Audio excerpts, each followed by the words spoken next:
All right, welcome to Rockford Reading Daily. We are continuing to read The Souls of Black Folk by W.E.B. Du Bois. We just finished reading the introduction on the previous episode, and we are about to begin reading the forethought on this episode here. The forethought. Herein lie buried many things which, if read with patience, may show the strange meaning of being black here in the dawning of the 20th century. This meaning is not without interest to you, gentle reader, for the problem of the 20th century is the problem of the color line. I pray you, then, receive my little book in all charity, studying my words with me, forgiving mistake and foible for sake of the faith and passion that is in me, and seeking the grain of truth hidden there. I have sought here to sketch, in vague, uncertain outline, the spiritual world in which 10,000 Americans live and strive. First, in 2 chapters, I have tried to show what emancipation meant to them and what was its aftermath. In the 3rd chapter, I have pointed out the slow rise of personal leadership and criticized candidly the leader who bears the chief burden of his race today. Then, in 2 other chapters, I have sketched in swift outline the 2 worlds within and without the veil, and thus have come to the central problem of training men for life. Venturing now into deeper detail, I have in 2 chapters studied the struggles of the massed millions of the black peasantry, and in another have sought to make clear the present relations of the sons of masters and men. Leaving, then, the world of the white man, I have stepped within the veil, raising it that you may view faintly its deeper recesses, the meaning of its religion, the passion of its human sorrow, and the struggle of its greater souls. All this I have ended with the tale twice told, but seldom written. Some of these thoughts of mine have seen the light before in other guise. For kindly consenting to their republication here in altered and extended form, I must thank the publishers of the Atlantic Monthly, the World's Work, the Dial, the New World, and the Annals of the American Academy of Political and Social Science. Before each chapter, as now printed, stands a bar of the sorrow songs, some echo of haunting melody from the only American music which welled up from black souls in the dark past. And finally, need I add that I who speak here am bone of the bone and flesh of the flesh of them that live within the veil? W.E.B. Du Bois, Atlanta, Georgia, February 1st, 1903. Oh man, my fault, I'm hitting the mic. Okay, so that brings us to the end of the forethought and to the beginning of the old spiritual songs or spiritual strivings. What stands out to me here is the concept of the veil that W.E.B. Du Bois presents, which within the veil is black people, and outside of the veil, it seems is white America and white culture, mainstream white America. And I think this sentence here, for the problem of the 20th century is the problem of the color line, is an infamous sentence. I've seen it reiterated in multiple books and heard it reiterated in multiple essays and speeches and rearranged for the 21st century. And I think that is something that I have come to understand.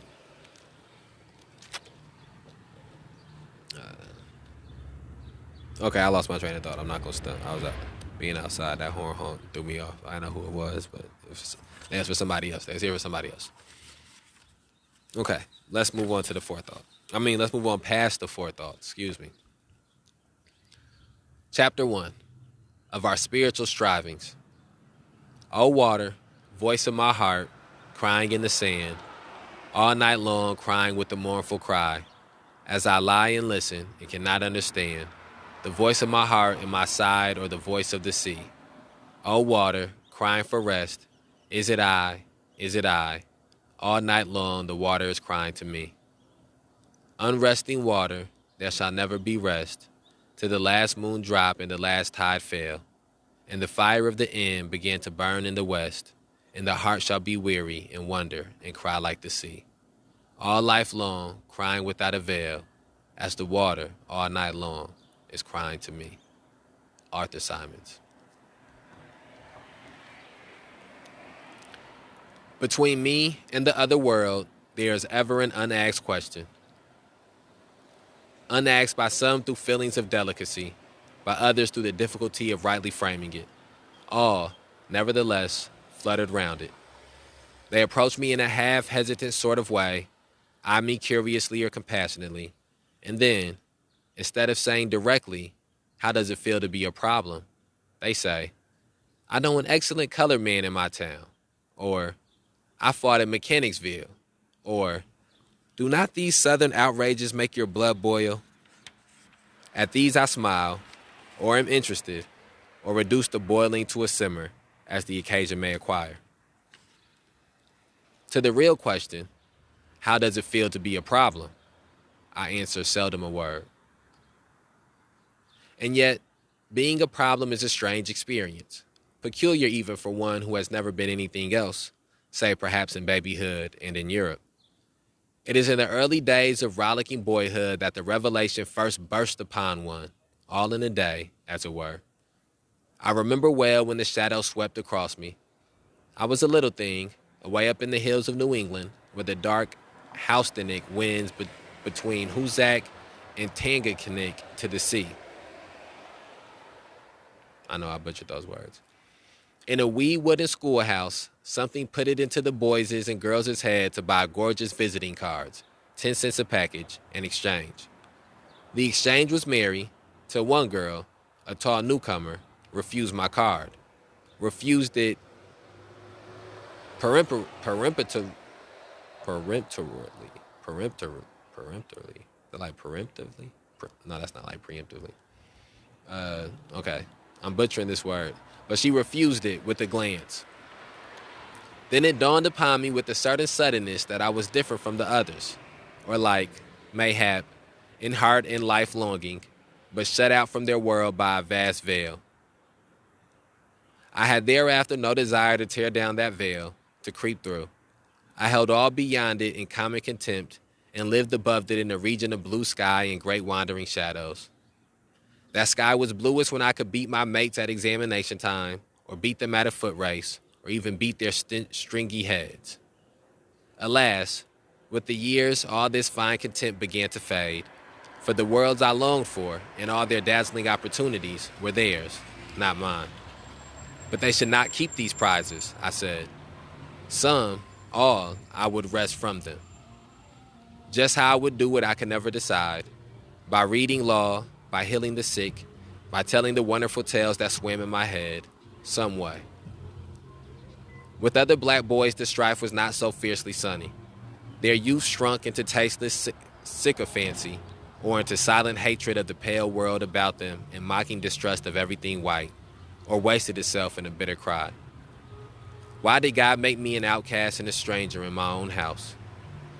The shades of the prison house closed round about us all, walls straight and stubborn to the whitest, but relentlessly narrow, tall, and unscalable to sons of night, who must ply darkly on its resignation, or beat unavailing palms against the stone, or steadily, half hopelessly, watch the streak of the blue above.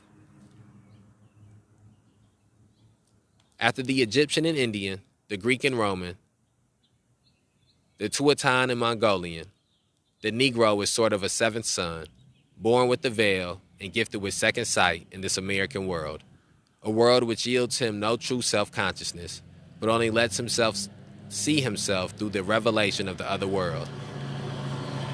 It is a peculiar sensation, this double consciousness, this sense of always looking at the tape of a world. Butchering this in, my fault, let me try this one more time.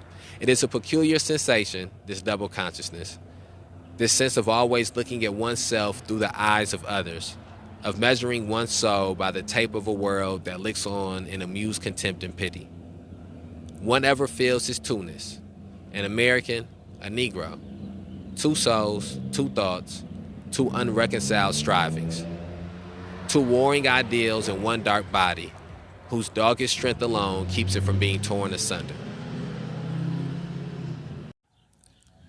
Okay, so my My first thoughts that come from this are the first thoughts that I have that come after reading this go straight to the sentence here in the first paragraph. Between me and the other world, there's an ever unasked question. How does it feel to be a problem? And I took a couple of sentences out of there, but that's the unasked question, is how does it feel to be a problem? And he basically responds to the real question, how does it feel to be a problem? I answer seldom a word. And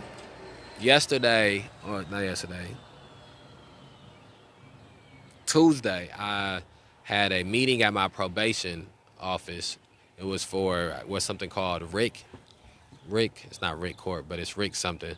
And I've been assigned anger management from being convicted from a disorderly conduct charge where I had an argument with a elderly or older white couple that came down and was washing away some of the messages that were written in chalk and some of the names of people who have been killed by police in the area.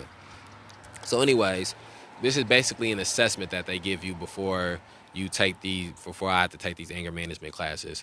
And I should have took a picture of these papers, but it's something that's called a Rhode Island something assessment.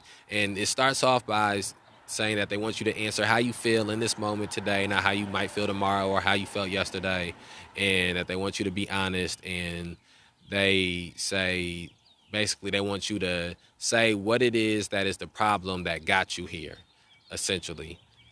Acknowledge what that is, and then they ask you like 30 questions that are all centered around that problem in some sense. So they ask you, how long have you had the problem? What are you doing to deal with the problem? Is it difficult for you to face the problem? And as I was looking at this paper that they had given me, the only thing that I could think about was this question that I have read in so many different pieces of literature, which is, between me and the other world, there's an ever unasked question.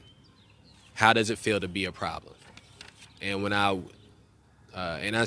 couldn't answer any of these questions. I couldn't fill out the form, and so I didn't fill the form out. The person who was leading the anger management, or not, it was not. I haven't taken the anger management classes yet, but the person who was leading the orientation took my paper, and I didn't fill it out, and so I understand the feeling of not answering a word to that question. Because it's almost an unanswerable question. It's almost a rhetorical question. And when I think about, he talks about his first experience when he understood that he was black, or understood that he was different, that he was in this veil, that he lived behind this veil, was, for me, I remember, I've had different experiences, but one experience particularly, I went into a store, I couldn't have been middle school age, maybe 10, 11, going to a store, and the woman at the cash register comes from behind the cash register, and she follows me down the aisle. And so I'm looking at a magazine. They had a couple dollars, was gonna get some candy, and I see that she's still peering at me through the aisle. So I move to another aisle, and she keeps following me. And so I have an altercation with this woman, or if altercation is not the right word. I have a verbal exchange with this woman, and I ask her why she followed me around, and I told her that I wasn't stealing nothing in the store, and that I had been to the store before. And I remember that event stuck with me for so long. I was upset about it for so long. I was bothered about it for so long. And to me, that also speaks to the double consciousness. That was some of the certain events I think began to happen to you that develop that double consciousness as a black person in this country. And that was an event that led to the birthing of that double consciousness, where I realized that I did not specifically know that this woman followed me around in the store because I was black. But the fact that I was black made it so that no matter what, when certain things happened to me, I would have to have the experience, and then also have on the side of it, did this experience happen to me because I'm black? And And it's like that with so many things in life. When you go to an interview, when you talk on the phone, I think people use the term code switching or something like that now for black people who use a certain vernacular when they're talking with black people, and then they use a different one when they're talking with white people. And I went to a, a Christian school, a private school, and I rarely had black classmates. I had maybe one or two black classmates up until sixth grade. In seventh grade to 12th grade, I went to a public high school and didn't have as many white classmates sometimes. But my point of saying that was that I remember one time I was looking at a globe in the fourth grade, and me and the kid was looking at a globe, and Niger was on the globe, and the kid said, "That's nigger. That country's called nigger." And I knew he was making a joke, and I knew he was saying it to bother me and upset me. And it was in that moment where, again, I was confronted and reminded that, I'm black, that, that it's a separation or a difference between me and this person based on societal perception and societal standards. And those are all moments that black people have, and everybody has them in different times and in different ways. But those moments, I believe, are what helps to form that double consciousness. And so those are what stands out to me from the things that we just read there. And just the important impact of these first sentences that Dubois has written here. Let's see. Where do we leave off at?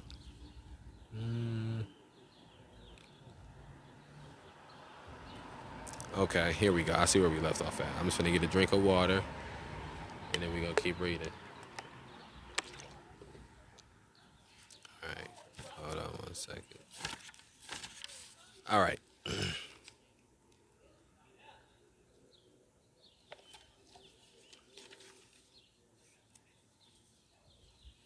Oh, wait.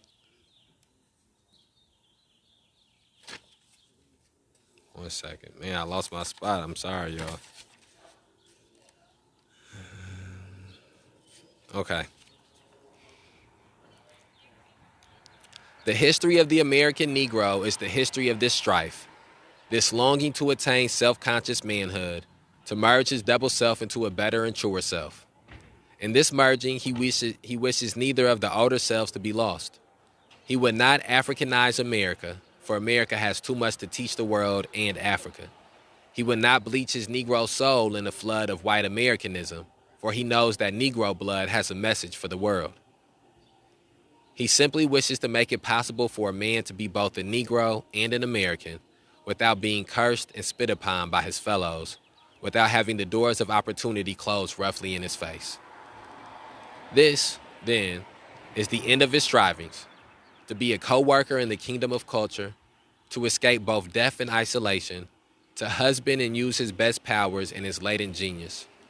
These powers of body and mind have in the past been strangely wasted, dispersed, or forgotten. The shadow of a mighty Negro past flits through the tale of Ethiopia, the shadowy, and of the Egypt and the Sphinx. Throughout history, the powers of single black men flash here and there like falling stars and die sometimes before the world has rightly gauged their brightness.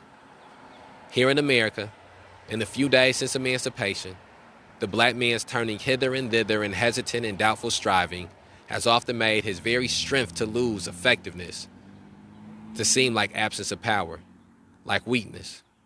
And yet it is not weakness, it is the contradiction of double aims. The double aim struggle of the black artisan, on the one hand, to escape white contempt for a nation of mere hewers of wood and drawers of water, and on the other hand, to plow and nail and dig for a poverty-stricken horde, could only result in making him a poor craftsman, for he had but half a heart in either cause.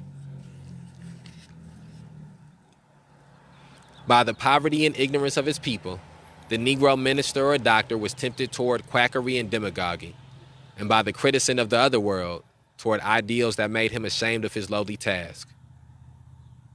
The would-be black savant was confronted by the paradox that the knowledge his people needed was a twice-old tale to his white neighbors, while the knowledge which would teach the white world was Greek to his own flesh and blood. The innate love of harmony and beauty that set the ruder souls of his people a dancing and a singing raised but confusion and doubt in the soul of the black artist.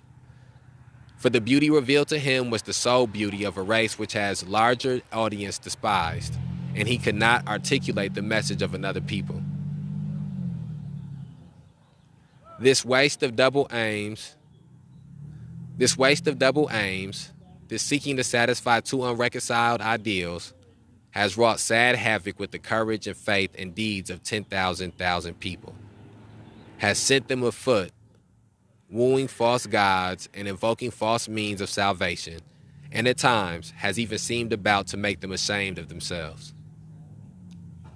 Away back in the days of bondage, they thought to see in one divine event the end of all doubt and disappointment.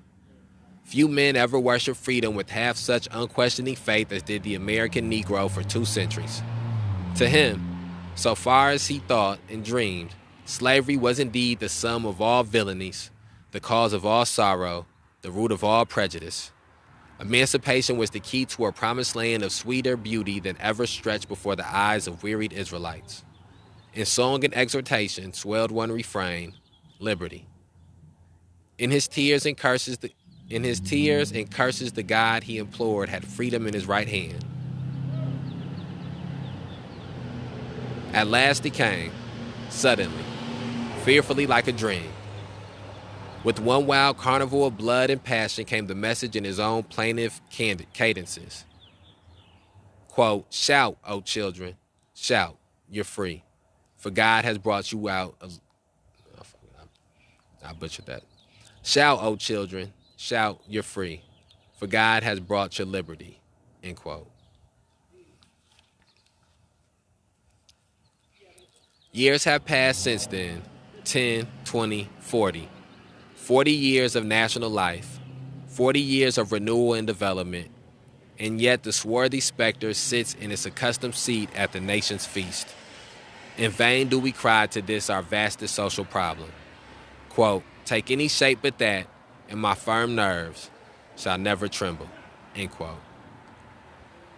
The nation has not yet found peace from its sins.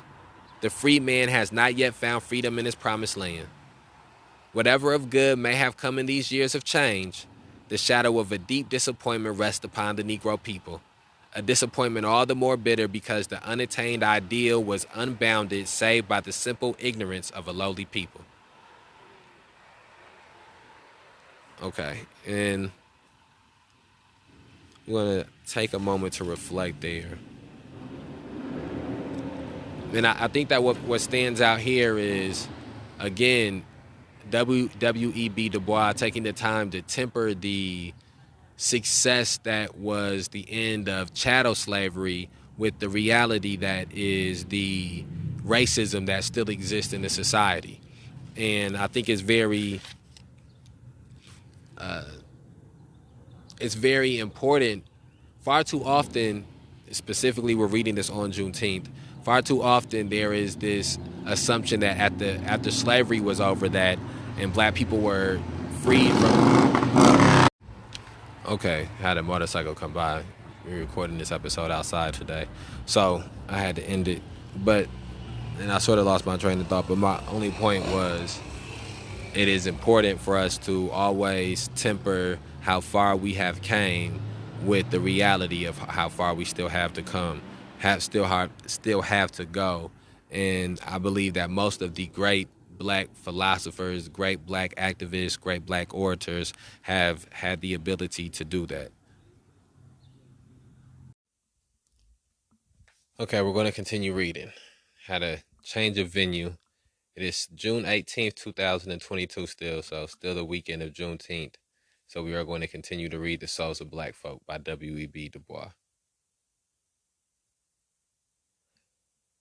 The first decade was merely a prolongation of the vain search for freedom, the boon that seemed ever barely to elude their grasp, like a tantalizing will-o'-the-wisp, maddening and misleading the headless host. The Holocaust of war, the terrors of the Ku Klux Klan, the lies of carpetbaggers, the disorganization of industry, and the contradictory advice of friends and foes left the bewildered serf with no new watchword beyond the old cry for freedom.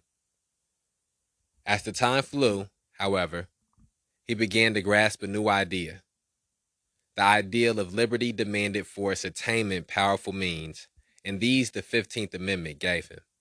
The ballot, which before he had looked upon as a visible sign of freedom, he now regarded as the chief means of gaining and perfecting the liberty with which war had partially endowed him. And why not? Had not votes made war and emancipated millions? Had not votes enfranchised the freedmen? Was anything impossible to a power that had done all this? A million black men started with renewed zeal to vote themselves into the kingdom. So the decade flew away, the revolution of 1876 came, and left the half-free serf weary, wondering, but still inspired.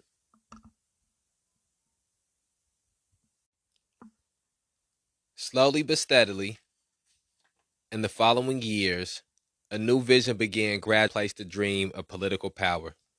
A powerful movement, the rise of another ideal to guide the unguided, another pillar of fire by night after a clouded day. It was the ideal of, quote, book learning, quote.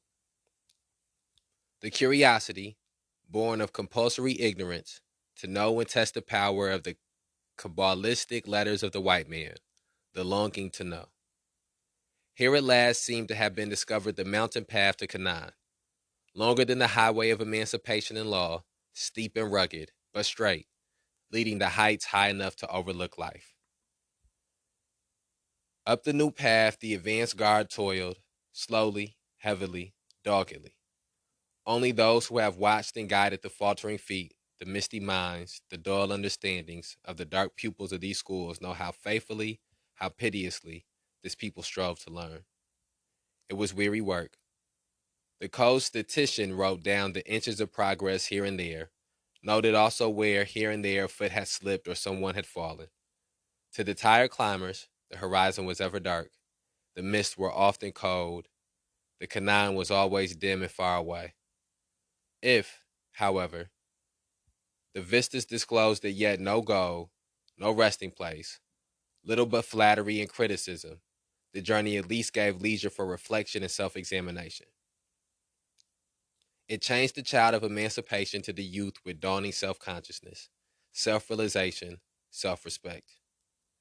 In those somber forests of his striving, his own soul rose before him, and he saw himself, darkly as through a veil.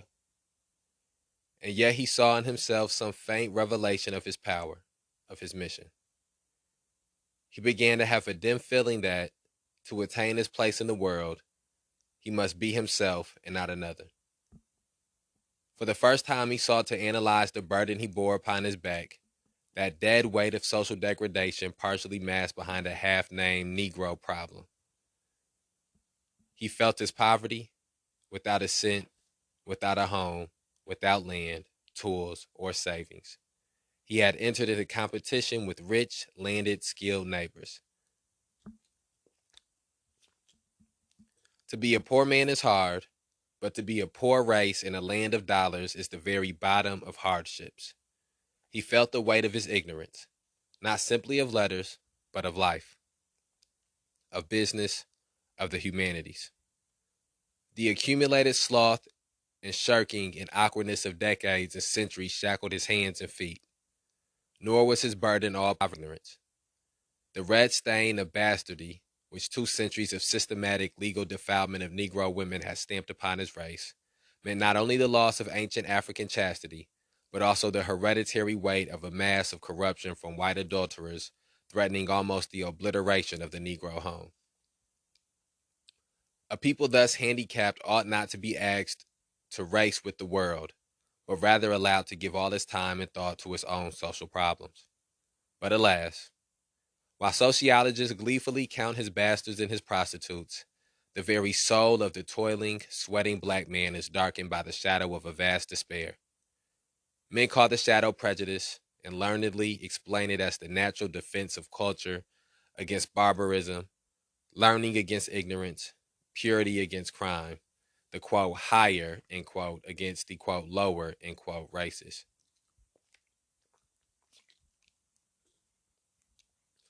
To which the Negro cries, Amen, and swears that so much of this strange prejudice as is founded on just homage to civilization, culture, righteousness, and progress, he humbly bows and meekly does obeisance. But before that nameless prejudice that leaps beyond all this, he stands helpless, dismayed, and well nigh speechless. Before that personal disrespect and mockery, the ridicule and systematic humiliation, the distortion of fact and wanton license of fancy, the cynical ignoring of the better and boisterous welcoming of the worse, the all pervading desire to inc- inculcate, insulate, excuse me, spacing. Let me try that sentence again. Oh, that was a long sentence to try again.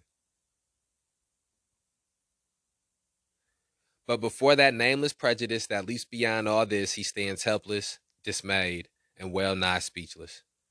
Before that personal disrespect and mockery, the ridicule and systematic humiliation, the distortion of fact and wanton license of fancy, the cynical ignoring of the better and the boisterous welcoming of the worse, the all pervading desire to insulate disdain for everything black, from Toussaint to the devil. Before this, there rises a sickening despair that would disarm and discourage any nation save that black host to whom, quote, discouragement, end quote, is an unwritten word. But the facing of so vast a prejudice cannot but bring the inevitable self-questioning, self-disparagement, and lowering of ideals which ever accompany repression and breed in an atmosphere of contempt and hate. Whisperings and portents came and borne upon the four winds. Lo, we are diseased and dying, cried the dark host. We cannot write. Our voting is vain. What need of education, since we must always cook and serve? And the nation echoed and enforced this self-criticism, saying, be content to be servants and nothing more. What need of higher culture for half men? Away with the black man's ballot by force or fraud, and behold the suicide of a race. Nevertheless, out of the evil came something of good, the more careful adjustment of education to real life, the clear perception of the Negro's social responsibilities, and the sobering realization of the meaning of progress. So dawned the time of stern and drang. Storm and stress today rocks our little boat on the mad waters of the world sea. There is within and without the sound of conflict, the burning of body and rending of soul. Inspiration strives with doubt and faith with vain questionings. The bright ideals of the past, physical freedom, political power, the training of brains and the training of hands, all these in turn have waxed and waned until even the last grows dim and overcast. Are they all wrong? All false? No, not that. But each alone was over simple and incomplete. The dreams of a credulous race childhood, or the fond imaginings of the other world which does not know and does not want to know our power. To be really true, all these ideals must be melted and welded into one. The training of the schools we need today more than ever. The training of deft hands, quick eyes and ears, and above all, the broader, deeper, higher culture of gifted minds and pure hearts.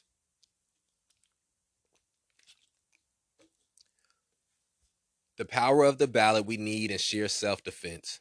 Else what shall save us from a second slavery? Freedom, too, the long sought, we still seek. The freedom of life and limb. The freedom to work and think. The freedom to love and aspire. Work, culture, liberty. All these we need, not singly but together. Not successively but together. Each growing and aiding each. And all striving toward that vaster ideal that swims before the Negro people, the ideal of human brotherhood, gained through the unifying ideal of race, the ideal of fostering and developing the traits and talents of the Negro, not in opposition to or contempt for other races, but rather in large conformity to the greater ideals of the American Republic, in order that someday on American soil, two world races may give each to each those characteristics both so sadly lack. Excuse me. We, the darker ones, come even now, not altogether empty handed. There are today no truer exponents of this pure human spirit of the Declaration of Independence than the American Negroes. There is no true American music but the wild, sweet melodies of the Negro slave. The American fairy tales and folklore are Indian and African. And, all in all, we black men seem the sole oasis of simple faith and reverence in the dusty desert of dollars and smartness. Will America be poor if she replaced her brutal, dyspeptic blundering with light-hearted but determined Negro humility? Or her coarse and cruel with wit with loving, jovial good humor? Or her vulgar music with the soul of the sorrow songs? Merely a concrete test of the underlying principles of the great republic is the Negro problem. And the spiritual striving of the freedman's son is the travail of souls whose burden is almost beyond the measure of their strength, but who bear it in the name of an historic race. In the name of this, the land of their fathers is fathers, and in the name of human opportunity. And now, what I have briefly sketched in large outline, let me on coming pages tell again in many ways, with loving emphasis and deeper detail, that men may listen to the striving in the souls of black folk. Okay, and that brings us to chapter 2 of The Dawn of Freedom. And we will end this episode on that reading there, on that segment there. Where to start?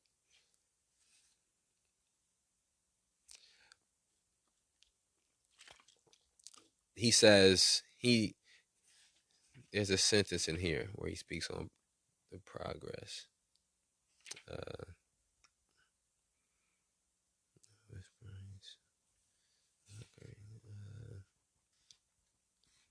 it's somewhere in here. Okay, let me see. I found it. Nevertheless, out of the evil came something of good, the more careful adjustment of education to real life, the clear perception of the Negroes' social responsibilities, and the sobering realizations of the meaning of progress. The sobering, I said social, the sobering realization of the meaning of progress.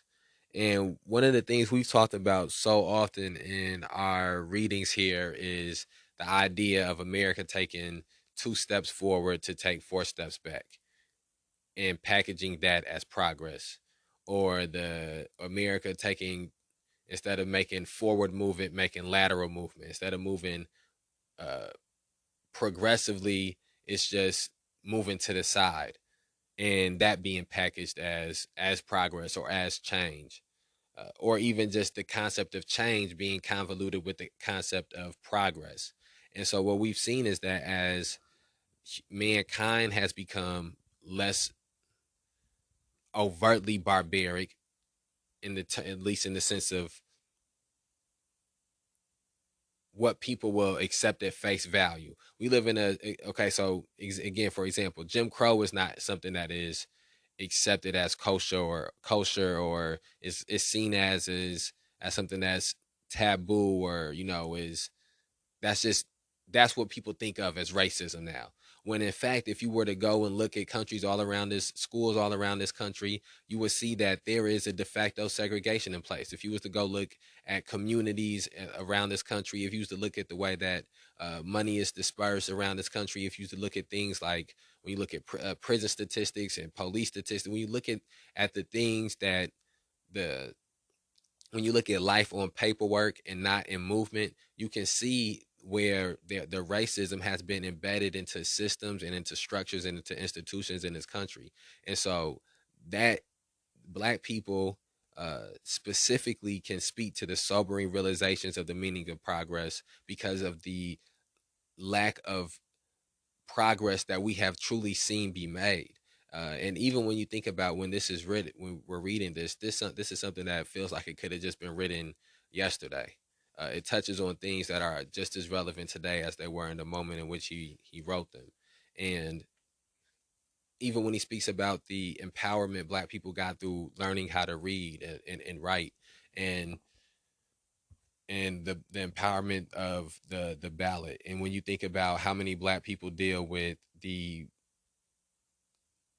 uh, how many black people deal with who have low literacy rates, uh, how many black communities or communities with black people in it where the literacy rates are low, how many communities where black people live at where things that socioeconomic circumstances have made it so that whether they don't have access to voting, whether things have been set up in a way in which they is not they've been sort of disincentivized to vote, whether it's because they can't get somebody to watch their kids, whether it's because they can't get somebody uh, to whether they can't get off of work to go and do it, whether they don't have transportation to go and do it, whether they can't stay in line for how long it takes to stand in line because of age. We've seen all types of things play out around elections, and that's something that's happened historically in this country. And then also people who have felonies or people who are inside of jails or inside of prisons. There's all these different ways in which people are still struggling for this access to this right to vote, and it's a disproportionate amount of black people who are engaged in that struggle, and so that's something that's still relevant. And uh, so here, let's end this episode here, and then on the next episode we will begin chapter 2 of The Dawn of Freedom as we continue to read The Soul of Black Folks by W.E.B. Du Bois. This is again Juneteenth, reading this on the weekend of Juneteenth. Not sure when we're going to release it though.